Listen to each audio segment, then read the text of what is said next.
Okay, ready for part two. So what I'm going to start with is I'm going to add a little bit of oil here in the pan, about a tablespoon and a half, because I'm only doing one chicken breast. I'm also going to add just a little bit of butter. Now, why do I need to add butter? Well, I don't. But once again, kind of thinking about that sauce coming up, but it's not the end of the world. You can just stick with your, you can stick with not having that. One thing I do like about butter though, is it has milk solids in it. What do milk solids do? Milk solids burn or they brown. You just got to be a little bit careful. I'm going to add some seasoning. When I talk about seasoning to the chicken, what I'm really talking about, and personally when I talk about it, I'm just talking about salt and pepper right now. So I've got that on a medium-high heat. The only reason I do that is because I want to see that nice fond develop, and I can really do that because I've got that skin on there. So when you put it in, oops, the stove came off, which happens a lot. There we go. I want it to go in and I want to hear a little bit of a sizzle, or I want to hear a sizzle. If it's a steak, I want to hear a big sizzle. But I want to hear that, and so I'm going to put it in. You can see the oil in there, and hopefully, or maybe, you can see also the butter. Anyway, I've got a nice coat on the pan, and I'm going to put it down, and I'm going to put it in, and you hear that sizzle? That's what we're looking for. It's not one that's just going insane, but it's a good sizzle. Now, keep in mind, this is a bigger chicken breast than I would normally do, but the nice thing about for you, because it's just one or two of you, you can use this and end up with a meal for two people with one chicken breast. That's pretty cool. Now I've also got some things that I'm going to be adding to this. One of those things is going to be the shallots. I'm not going to put the shallots in until I have that color that I'm looking for. By the way, I don't really want to move that chicken. It's got enough oil in there, it can kind of move. But I want it to adhere to the bottom of this metal pan because I want it to develop that fond that we're looking for. Right now, I'm going to, let me rinse my hands and wash my hands real quick.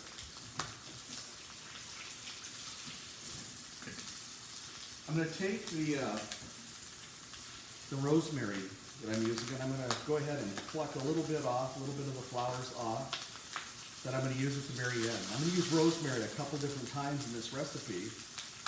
One for a good general flavor and then one for a finishing flavor. Now what do I do with these little sticks? I'm keeping them. They're very woody. You would never want to eat them. You would always want to strain them out. But I'm going to be straining them out, so that's fine. If you don't have a strainer, I would suggest probably to get one because they are very beneficial. So now I've got my woody stems with still a lot of flowers on them.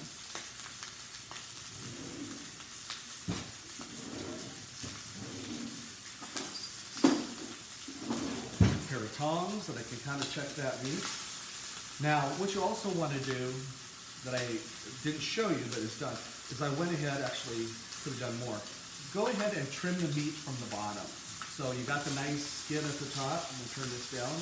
Once again, I don't want it to burn, but I do want it to have a good color. And man, do I have a good color going. I'm going to actually, because I have that rib on, I'm going to kind of hold it like this so I get a nice brown on the rib part of it.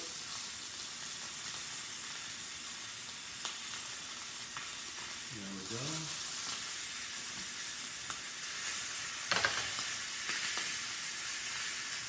Nice.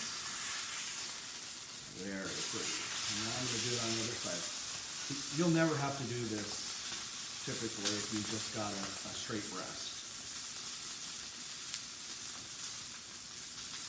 Okay. So, looks good, right? We are going to go a little bit more. I'm not cooking this to try to get it done right now at all. I'm gonna use the oven for that. So I think I'm ready. I'm gonna turn it over because I don't think there's anything much prettier than that.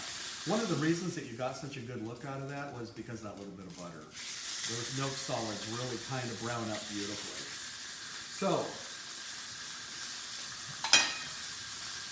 I'm going to lower the heat down.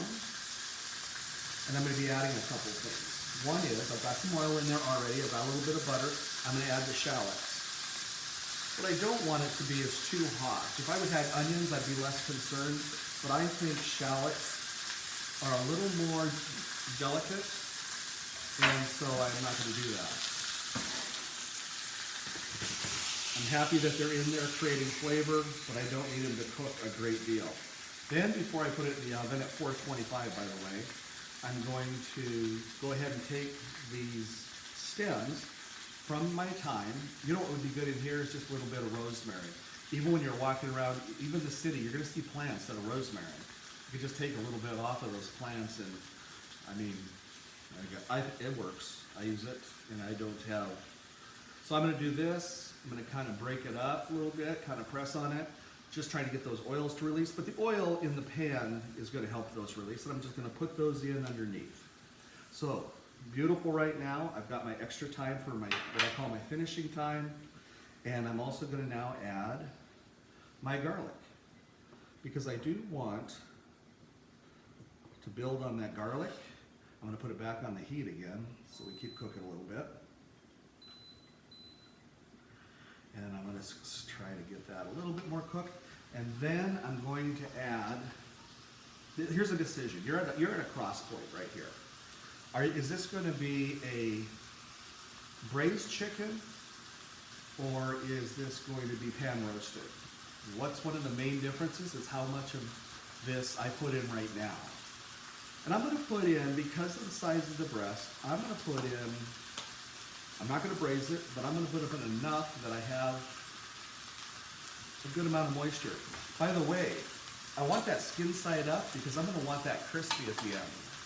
As a matter of fact, I might even broil it a little bit at the end. Turn it over. Okay, yeah. Those garlics are already getting a little bit of color, which I like. And once that happens, I'm going to go ahead and add this. Now, how much do you add?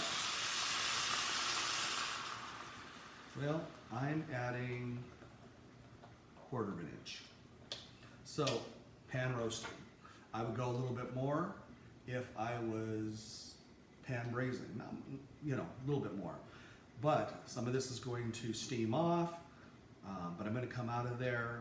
Oh, what I didn't show you was the fond. When I turned it over, I didn't really show you the brown bottom of the pan. That was unfortunate. But I'm going to take this now. I'm going to go ahead and transfer it to the oven. Oh, one more thing I want to show you. You may not have this luxury,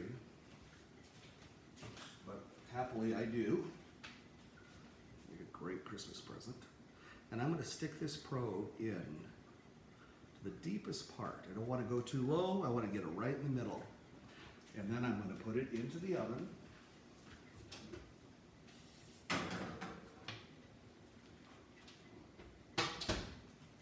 Oven set at 425 again. I'm going to hook up the probe, turn it on, and what you're going to see is that I have a chicken right now at 44 degrees. So I've had it sitting out a few minutes from the refrigerator, so it's up at 44 degrees, but that's where I'm going to start. And I have this connected to an app on my phone, which is really nice, so I can be doing anything else and have that still working for me. I'm always very careful with chicken stock. I'm going to put it back in the fridge until I need it again, and I will need it again because that's one of the things that we're going to be reducing down at the end. Let's go ahead and let that chicken cook, and when it's done, when the protein's done, I'm going to pull it out, and then we're going to be talking about pan sauces a lot more.